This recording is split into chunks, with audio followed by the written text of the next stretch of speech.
This is Stefan from Naera, and you're watching Richard Metal Fan. Hey, what's up, guys? Episode 282 of Richard Metal Fan Interviews, calling from Zoom, and I'm here with Stefan from Naera. So, how are you doing today, Stefan? I'm fine, thank you very much. It's my third U.S. interview today, so it's my American day today, so to say. So Oh, yeah, I'm doing. yeah, it's so awesome to have you here. So, kind of like the format is, I want to do a rundown of your discography and talk about like your musical history as well as I want to talk about the new Naera album. But take me back to young Stefan von Keller. So, kind of growing up in Germany, what were the first bands that got you into metal? What made you want to start playing guitar?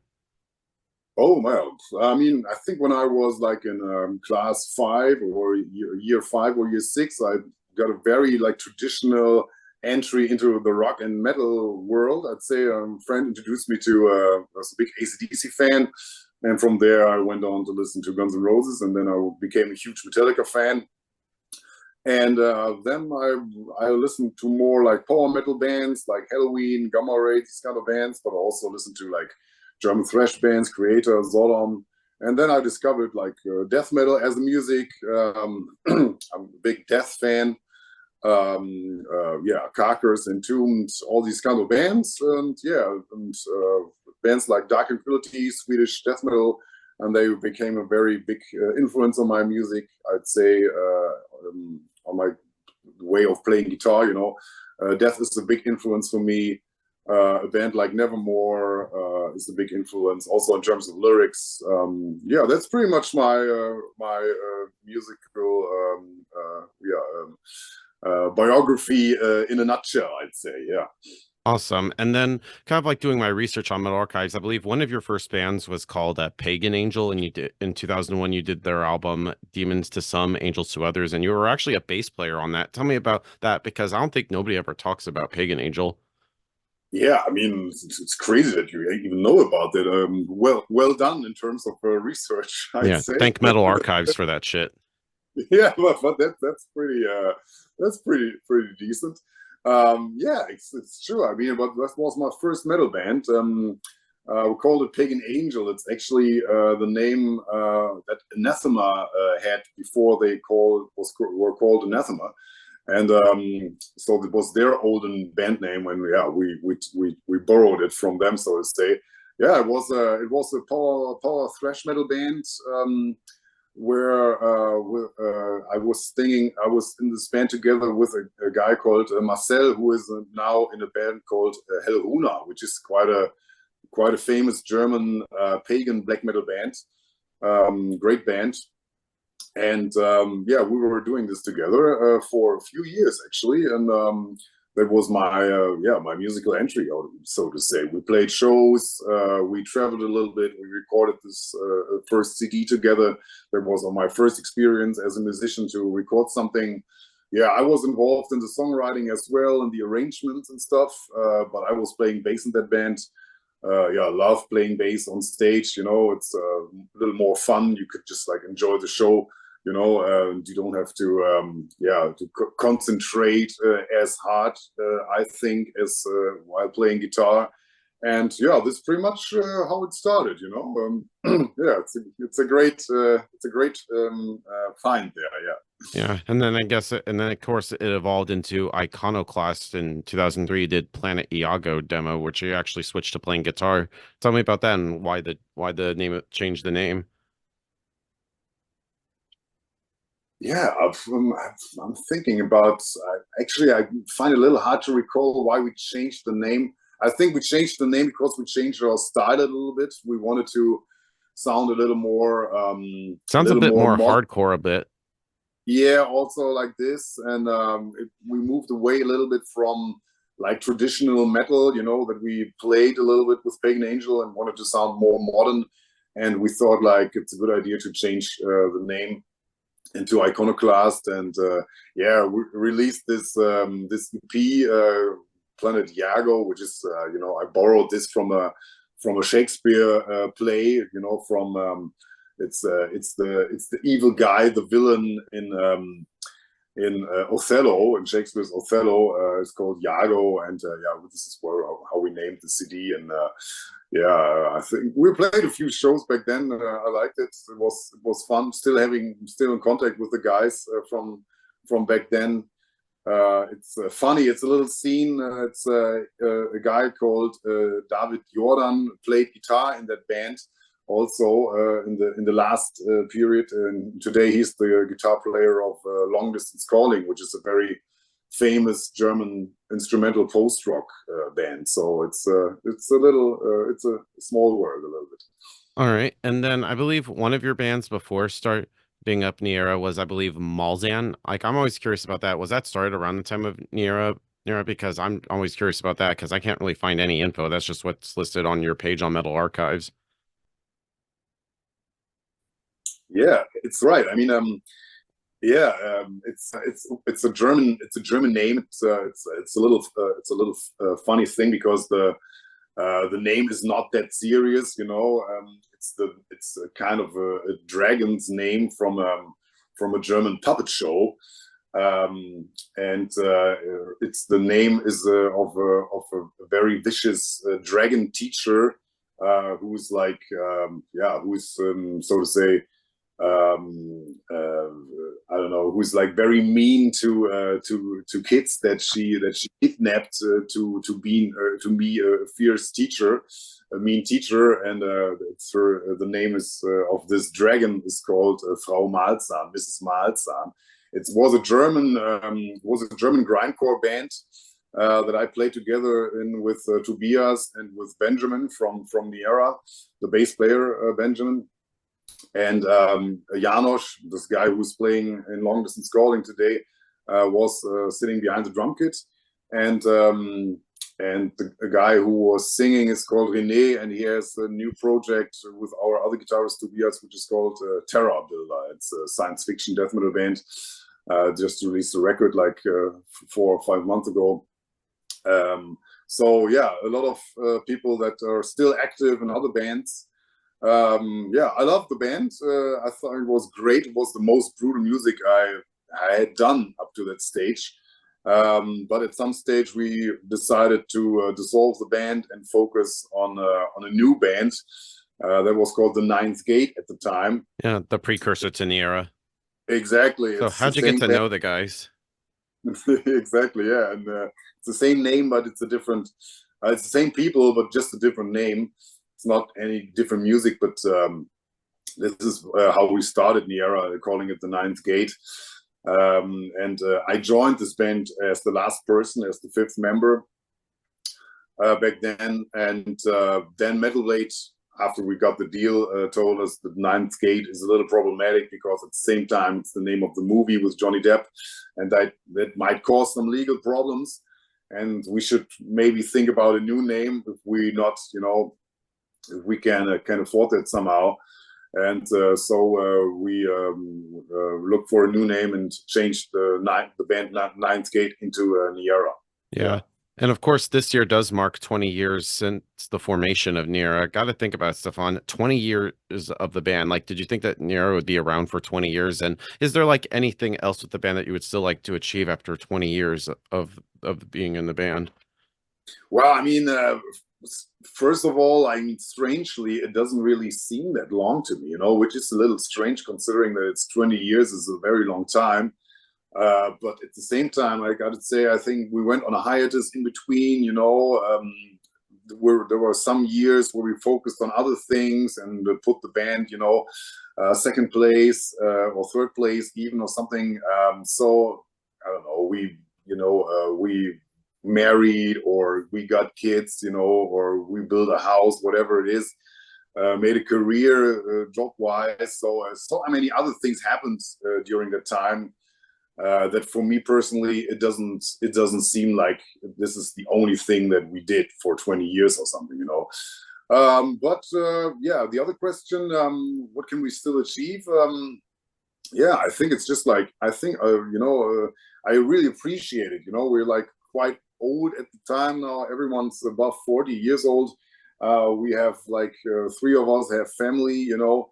but we still managed to write a record and record a record and promote it and release it professionally.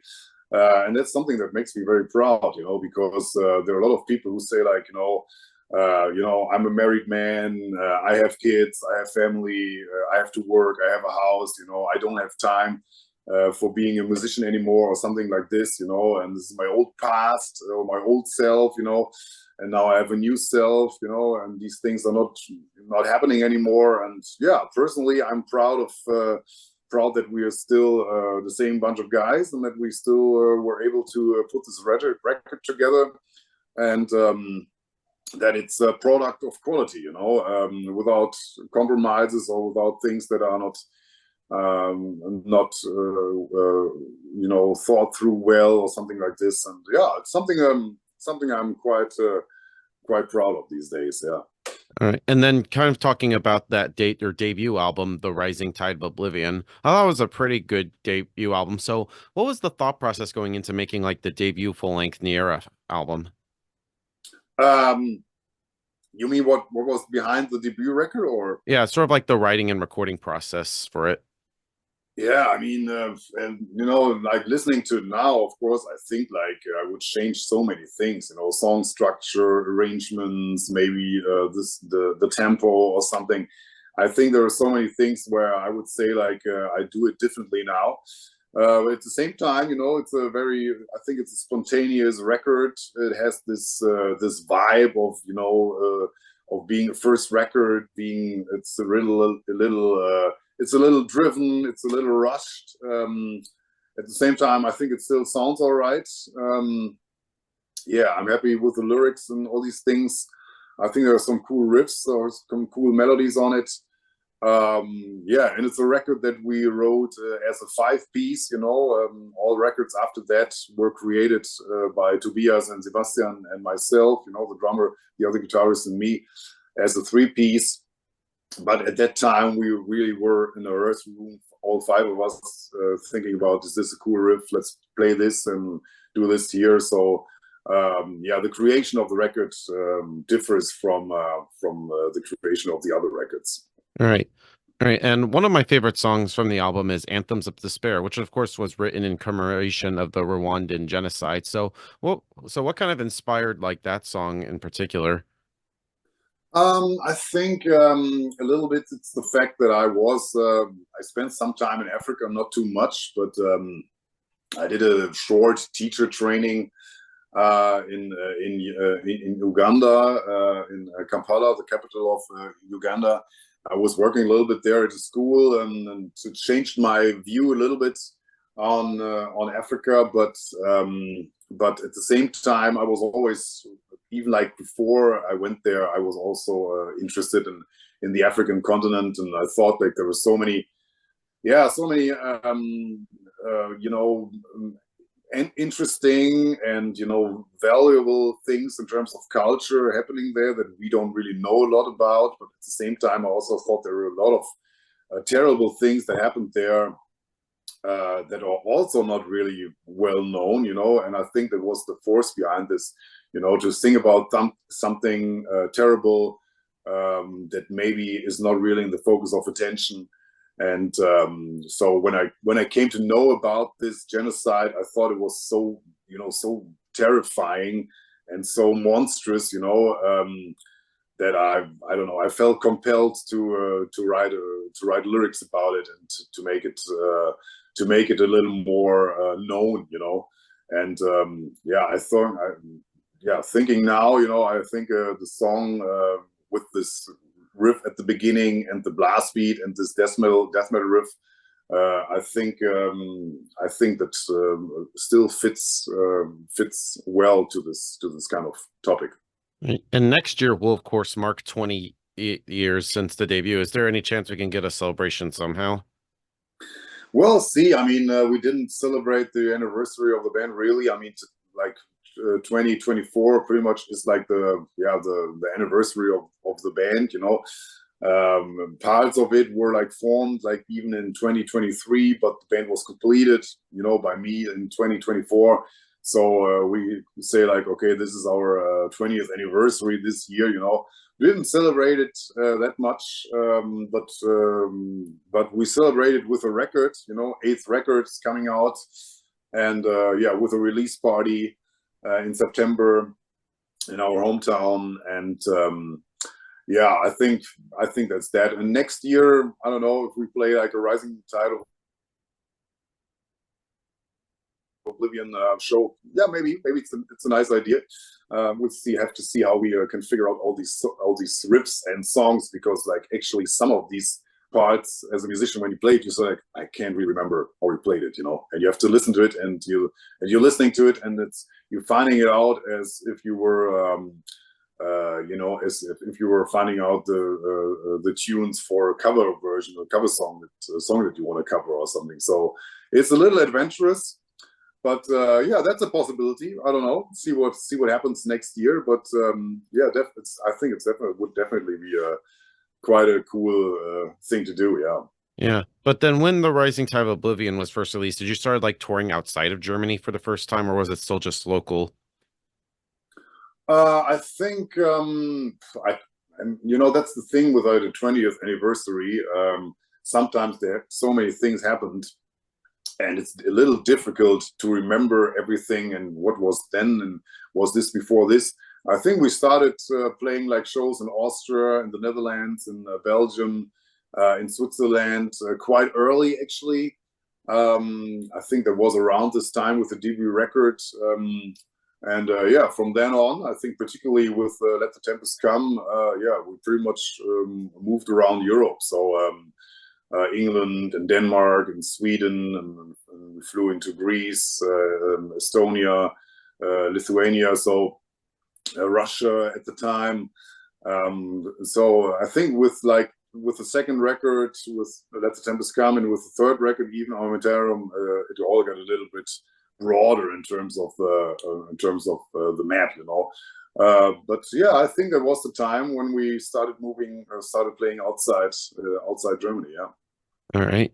And then going into the next album, Let the Tempest Come, I thought was a good follow-up, because usually with the debut album, you have like your entire life to write, and there was a lot of hype with the first album. When it came to making Let the Tempest Come, did you felt pressure to follow up the Rising Tide of Oblivion?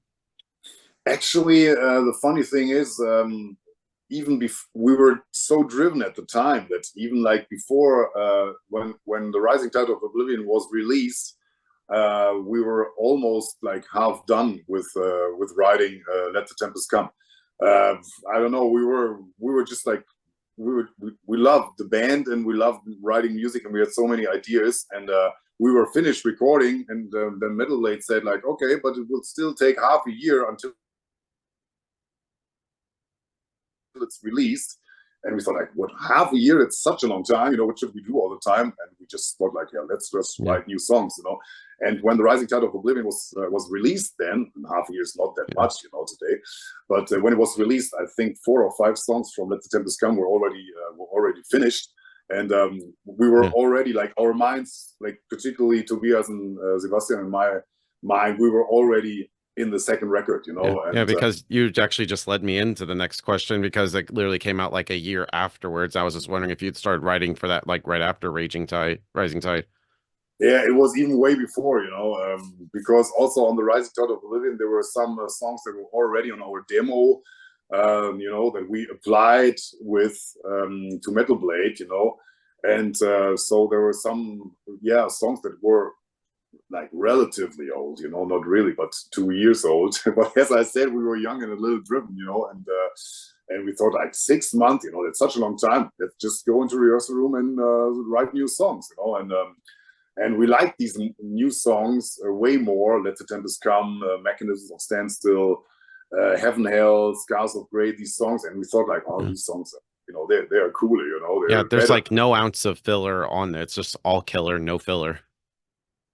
Yeah, exactly. And yeah, thank you so much. I mean, I still think maybe if someone says that's your best record, I'm like, okay, that's a fair point of view. I can totally feel that. Everything seems to be a little rounder on the record. The production is massive by Jakob Hansen. Great sound still, you know, and so powerful and organic at the same time. And yeah, I think he equipped the songs with exactly the right sound that they needed, you know. And so it was a move. It was yeah, it changed the direction a little bit. Maybe I think it sounds a little more mature, as maybe we would have thought a little more about the songs or the song structures. I don't know if we did, I can remember, but at least it sounds like this. I think we became a little better songwriters.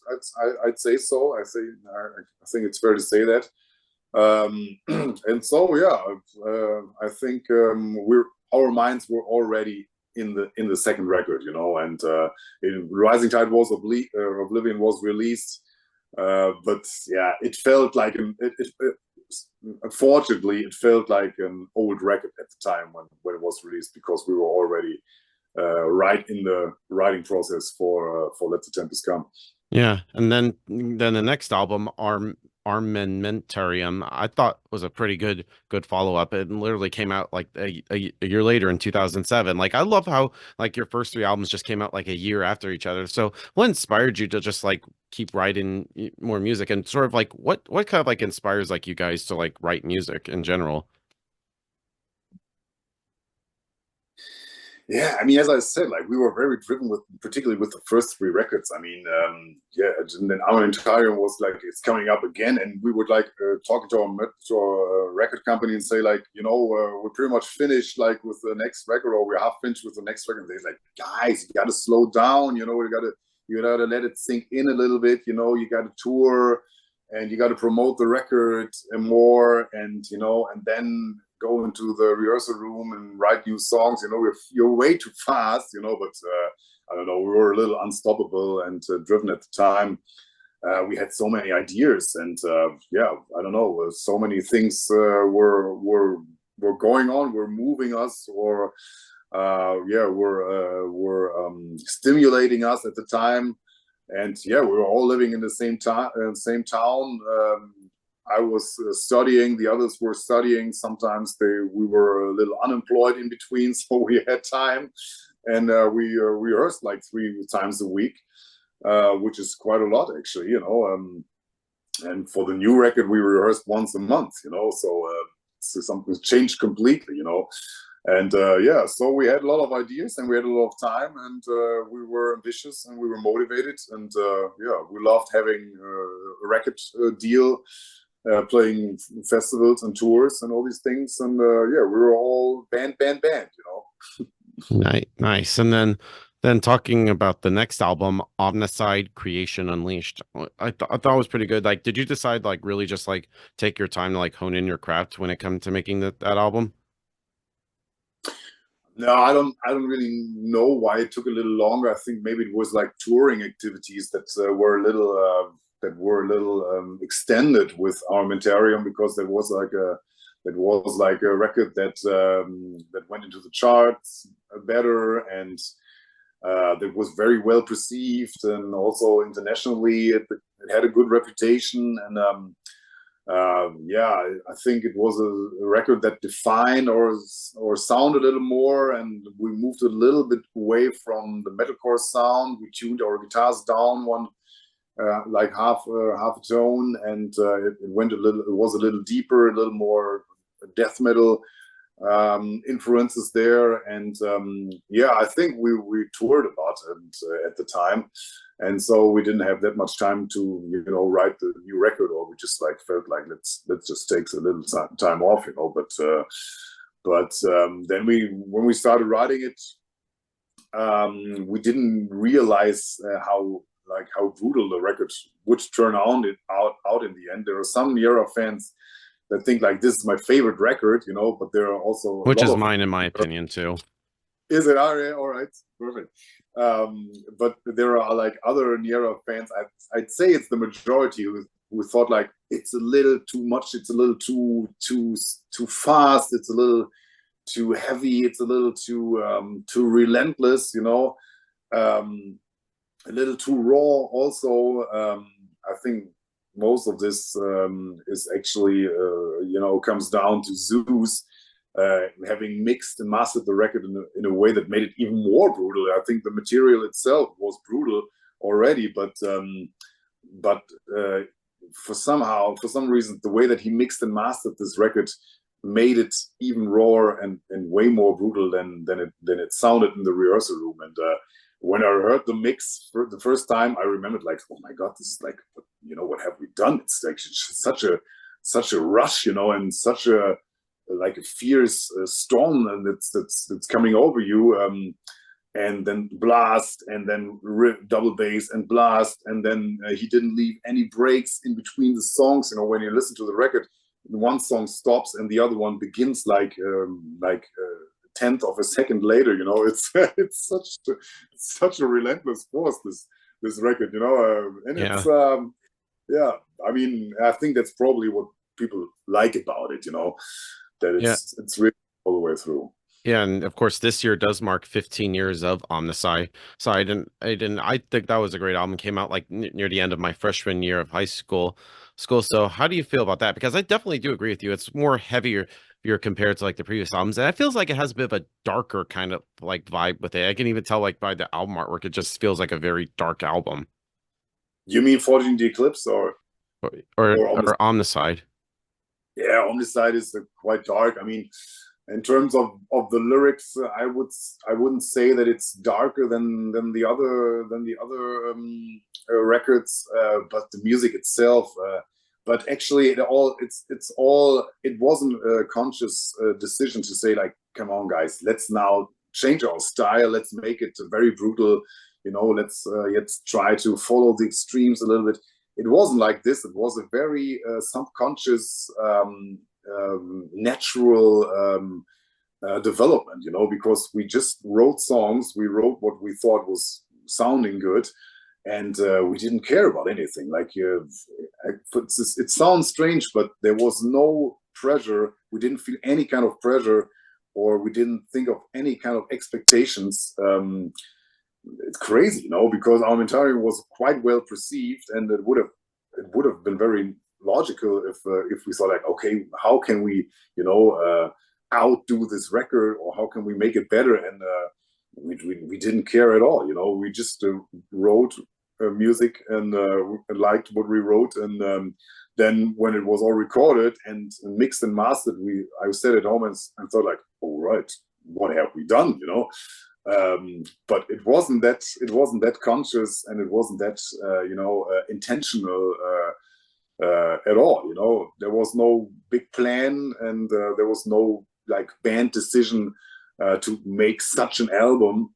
It just came out the way it came out. And if you listen to it, I mean, that's exactly what you hear. You know, there's no second thoughts, no second guessing. It's spontaneous. It came out of our guts somehow, and this is what the people got. Yeah. Cool. And then going into the next album, Forging the Eclipse, very quick turnaround from Omnicide. Like, did you start writing for that like right after Omnicide? Yeah, pretty much. I think the Omnicide was a record that we didn't play that well on stage. I think we played Pray to Anguish, which is a song that you could have easily put on Armentarium as well, I think. Then a song like I Loathe, which is a song that we really still like a lot, and I think it was the song that we were most proud of at the time. That is a song that we played a lot live because it's a perfect circle pit song. We had great circle pits on festivals playing I Loathe. This whole beginning thing, our singer went into the crowd and ran with the fans and stuff, and huge circle pits, and yeah, excellent, you know. But after Omnicide, we had the feeling, you know, we couldn't do such a record again. You know, we have to change something, and we added some more melodies again into our sound that we had played before, you know. And so there are some darker songs on Forging the Eclipse, you know, maybe darker even as Omnicide, a song like Exaltation, for example. or 8,000 Sorrows Deep is a very dark and gloomy songs, a little bit more black metal influenced as well. But at the same time, there are also songs, positive songs, Rubicon, Defiance, To Posterity, A Plague, songs with very obvious melodies, that we thought might be cool to go a little bit back into what people loved about Let the Tempest Come, Yeah. And then, of course, the next album is Ours is the Storm. Tell me about that. Ours is the Storm is, for me personally, a record that I'm not too happy with the sound anymore. I think it would have needed a little different sound. It's something that didn't appear to me when we mixed and mastered it. We were all happy with it, but now I think it would have needed a little different sound, but it's a little pity because I think that the songs on the record were maybe our best songs, because they're very versatile, and we dared we tried out some things, some new things. Like, for example, My Night is Starless is a song that we would have written before. I was playing in a post-rock band at the time, and I learned this tremolo picking on guitar, and we infused that into the Naera sound. And so I think it has some very great songs on it. But if I had the chance, I think I would maybe remix or remaster it at some stage, because maybe a little different sound would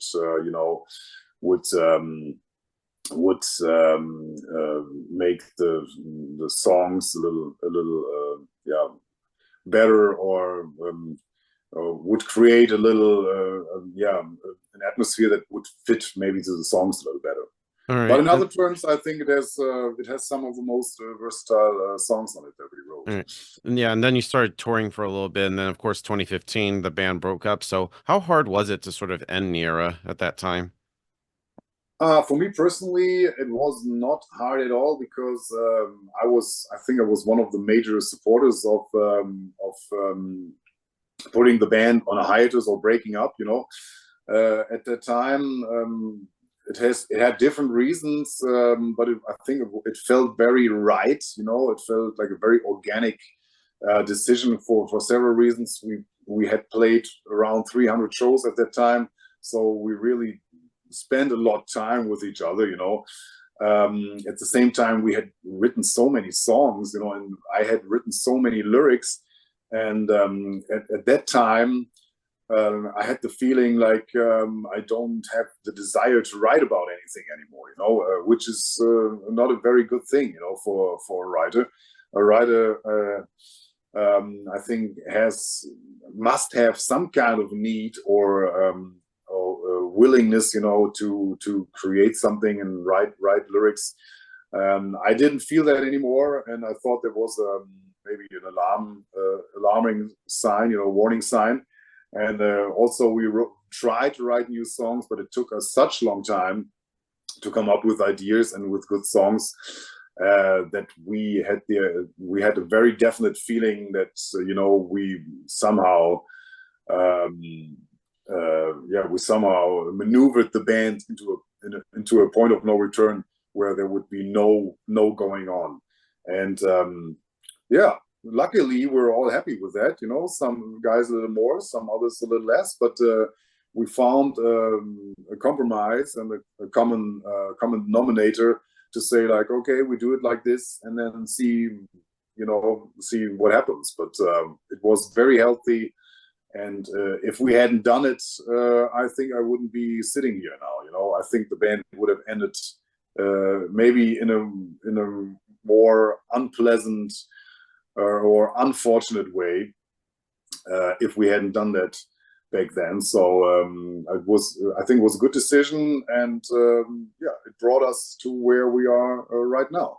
All right. And then sort of like during, like, I guess the hiatus or so, what were you personally doing, like, in the meantime? Actually, I was moving around a little bit.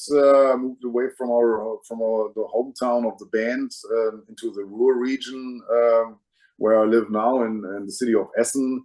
You know, where bands like Sodom and Creator are also from. Yeah, I also made a little side project. It was called Extinction Mass with some new guys I got to know here. And the idea was simply like to make music without, you know, touring, without having to like, you know, having a record deal and all these kinds of things. So it was a little freer, you know, and that was a fun thing to do. We didn't like reach a lot with it because we just played one show, and you know, the record was only released, the EP was only released digitally. It's still around if you want to have a look. It's called In Free Doom. It has like this black and white cover. We used like seven strings guitars, so it sounds a little different, a little more gent or new metal kind, a little bit, but also a little bit like Naera.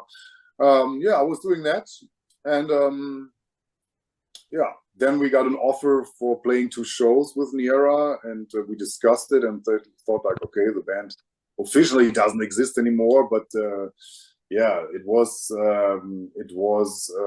first of all, the offer was very good, you know, and financially, I think I can say that. And at the other, but on the other hand, we were really happy that we were wanted on a very big festival. Yeah, you were pretty much led me into the next question, is like, what made you guys decide to come back?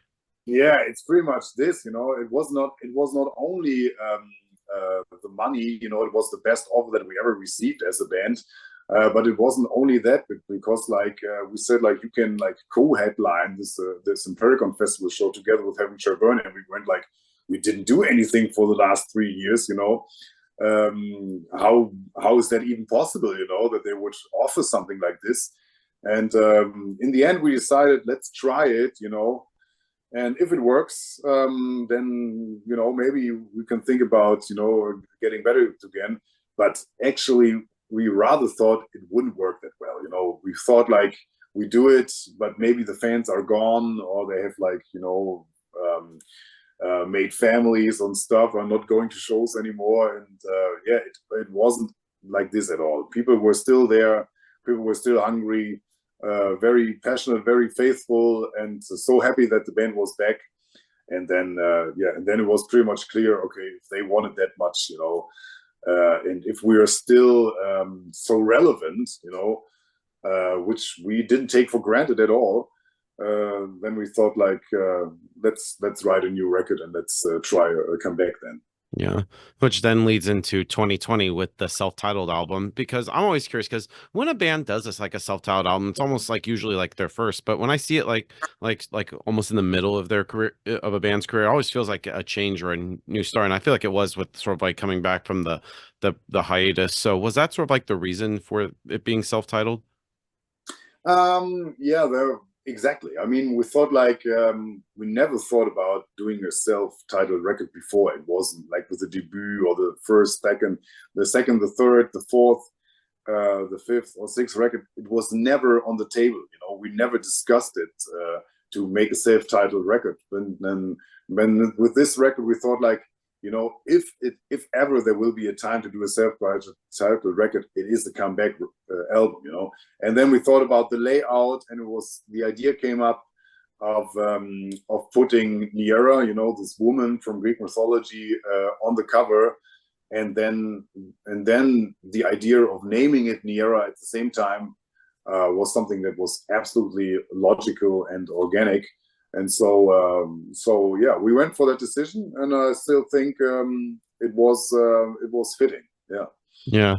And then I know in between that and of course the new album, you did Our Total Is Lost, and you did the I album in 2020, which is of course like with you, Tobias, and Sebastian. So what inspired that? Because it is like a black metal band, because like what sort of like inspired that?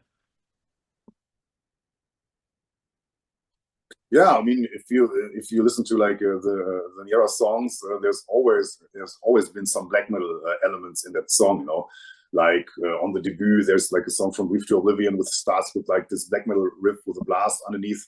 Yeah, and then for example, Armentarium had the song Liberation at the end, you know, which has a very gloomy, like a little, you know, dark atmosphere, black metal feel to it.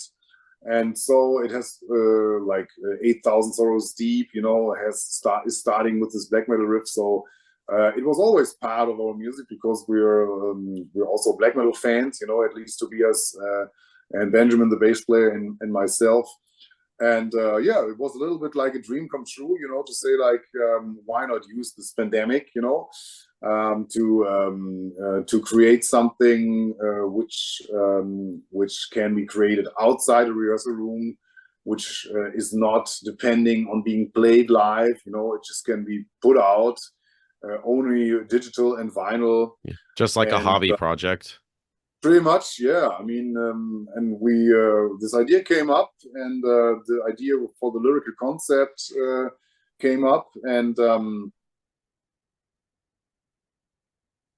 when the first 1 or 2 songs were done, we had to look for a singer, which we hadn't done before, and then Tobias and I, we thought like actually like the best choice would be Markus Bischoff of Heaven Shall Burn.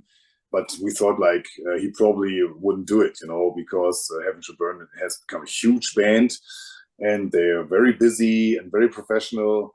And we thought like, you know, do you think he would do it? And we thought like, you know, we could ask him, and you know, maybe he says no, but you know, then we can ask someone else or whatever. But we asked him, and he said yes, like pretty much right away. He said like, can you send me a song? He listened to it. He talked with Ali, you know, with Alexander Dietz, Heaven Shall Burn guitarist, because they're only working together, and they said like, I think it's a great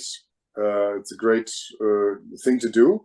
And yeah, he also liked the idea of, you know, being a little more active, you know, writing music, using his voice. And Ali also liked the idea of working together, you know. And so yeah, so this is how it all came together.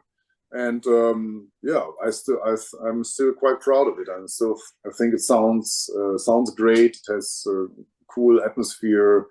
It's compelling.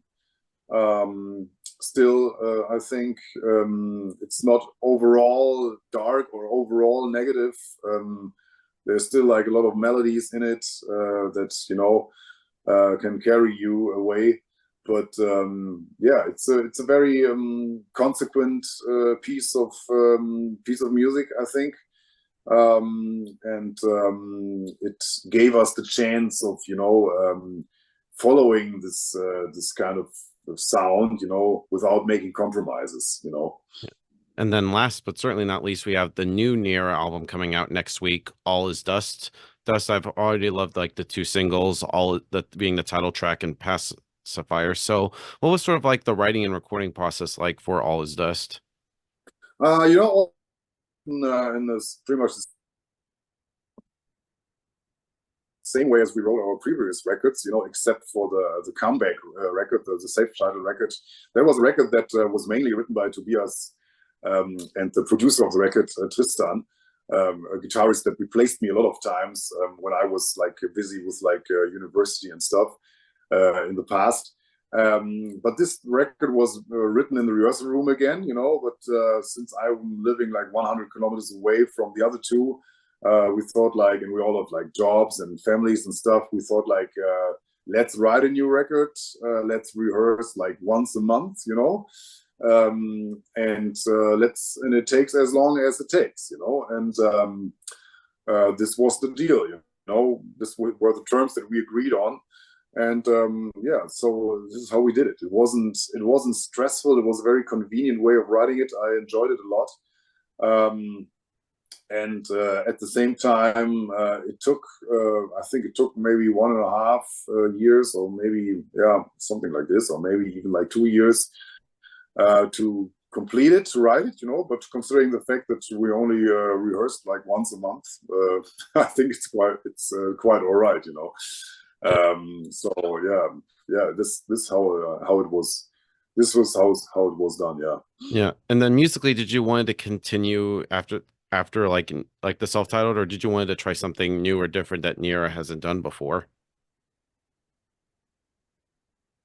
Yeah, we started writing, and after like 2 or 3 songs that we thought sounded absolutely all right, Tobias said like, I don't know, it sounds a little bit too much of a comfort zone to me. It sounds like if as if these songs could have been on the previous record, and that is just like not too interesting for me. It doesn't, it doesn't kick me. It's not. I don't think it's exciting. I'm not thrilled by it. I'm not euphoric about it, and I don't think it's a good sign. And then we thought like, okay, so what should we do about it? And then we thought like, maybe we should add a little different direction. And then this record by this Canadian post deathcore band Wake came out, and we thought like, no, this is a new sound. This sounds fresh, and maybe we can learn a little bit from these Yeah. Yeah. And what would you say guys, like not like in terms of making the same sound or copying the sound. Yeah, but rather like that's learning something from them in terms of how to write songs, or how to infuse like new elements in the sound or something, and yeah, this was very inspiring to us. And we tried to bear that in mind, I think, when we wrote the record. And so I think it sounds a little different, but I also heard a lot of people saying it sounds like a Naera best of record, combining all the strengths of the band.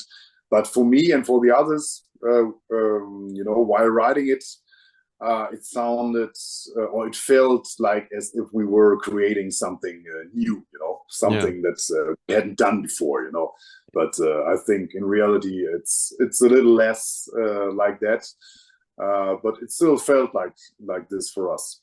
Yeah. And what would you say like the overall message or would be behind All Is Dust? Do you mean like the title track or the Or record? just like the whole record? I'd say the title itself, I think, is a cool title. We liked it a lot because it was so open to interpretation. It's a very open title. It could mean something like everything is senseless, everything is pointless. But it could also mean like we're all very insignificant, because we live in a huge universe and a huge world. And in terms of time and space, we don't really have a very big meaning on this planet for the very short time that we're here, so it could also mean something like this, or it could also mean something like everything sucks in a way, all is going down or something like this. So we thought like we like the fact that that the meaning itself is not so obvious, it's not so clear, Yeah.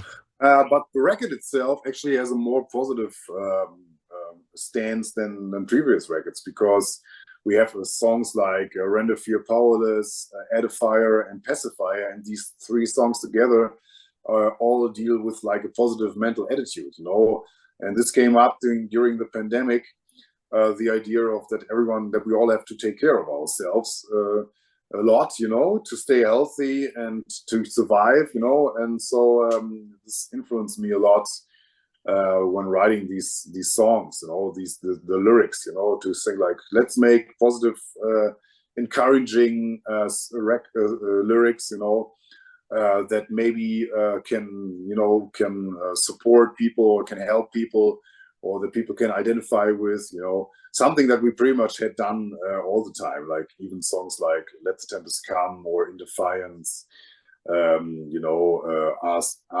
are like this, and so so it's not all that negative as it might appear at first sight. Yeah. Of course, Naera has like the same lineup now for since like the formation. So what's pretty much rare for any band. I can only think of like your fellow Germans and Rammstein who have like the same lineup since their formation. So what keeps you guys like still together after 20 years, and how do you like manage like any like differences or anything like that? Yeah, it's definitely something special. I think it goes without saying that like we all had like conflicts, problems with each other in between, like different problems or different people had problems with each other and all these kind of things. Yeah, that all happened. Somehow we managed to solve it, and yeah, I think it's still like this the fact that people obviously still like the band, and what the band stands for, and like how the band, the outward appearance of the band, the image of the band, yeah, we're not rock stars. We're not. We didn't get rich with the music, so we're still, I think, quite down to earth.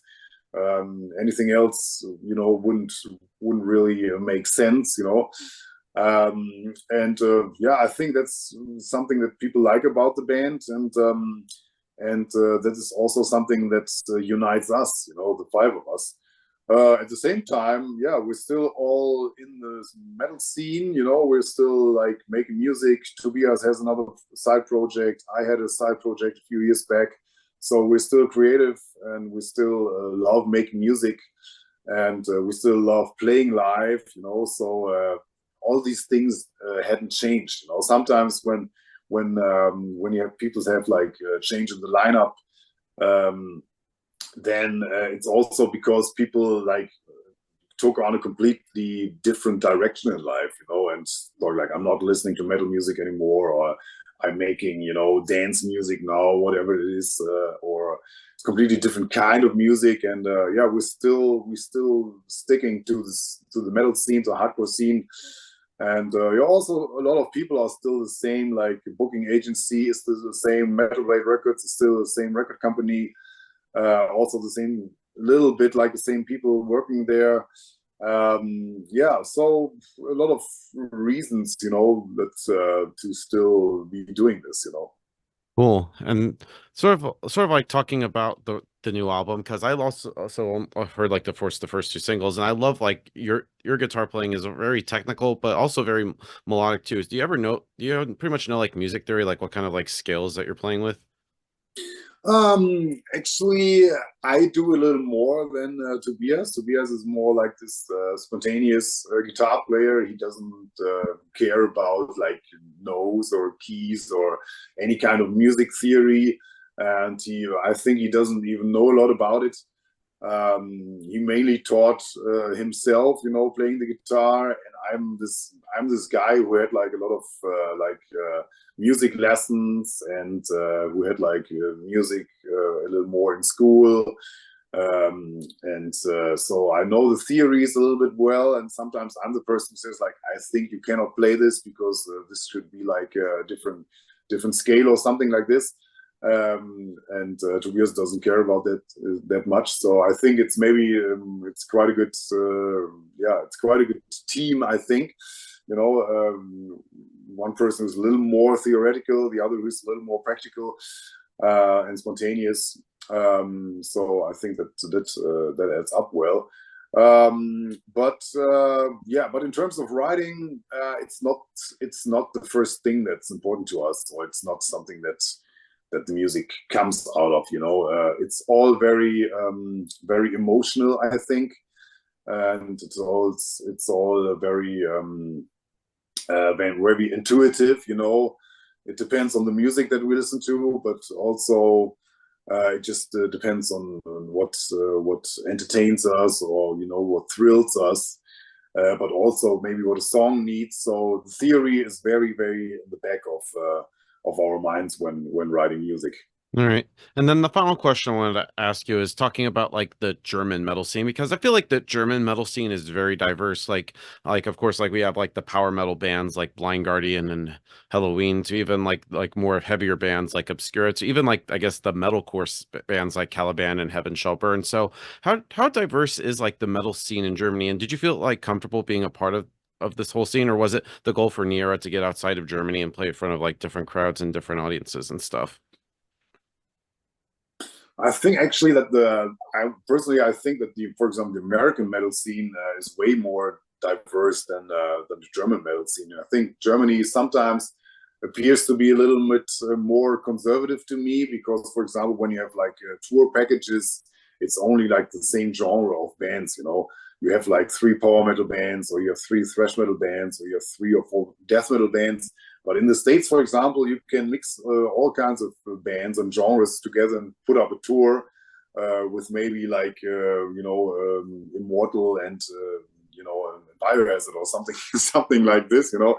So things that for us, for us Germans or Europeans, it goes like, you see, this is a tour that's going on in the States, you know.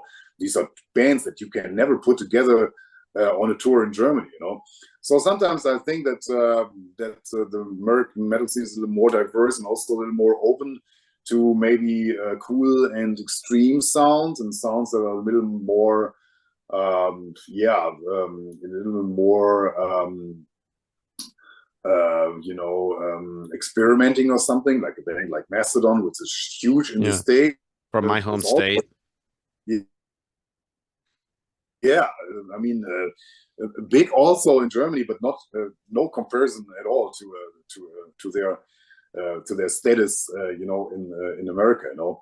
And sometimes I think that's a pity, but yeah, you're right. At the same time, we have all these cool power metal bands, you know, Halloween, Blind Guardian, which 2 bands I absolutely love. Then we also have like pretty cool metalcore bands, you know, like Heaven Shall Burn. I think it's an absolutely brilliant band. I love the band. Same. Perfect. Yeah. I still so much love for this band, you know. It didn't change in the last 20 years. I still love a lot what they do, how they are, how down to earth they have kept, the idealism they are keeping up in terms of politics and stuff. I love that. But at the same time, they also have this thrash metal history, you know, Sodom, Creator, Destruction, these kinds of bands. So I'm not unhappy in Germany, you know. If you go to a music festival, there's still a lot of cool German bands also around, not only international bands. There's also a punk scene, which is quite cool, you know, Slime or Broilers or something also. Yeah, and then Rammstein, of course, you know.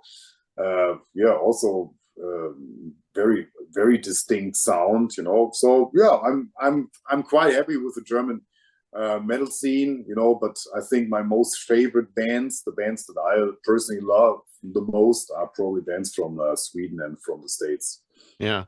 And so kind of like in the end, to sort of wrap things up, what's next for Naera? I know we got the new album coming out next week. Is just anything else with the release of All Is Dust, if you like to plug in terms of tour and stuff? And is there a chance maybe Naera will come toward the States eventually?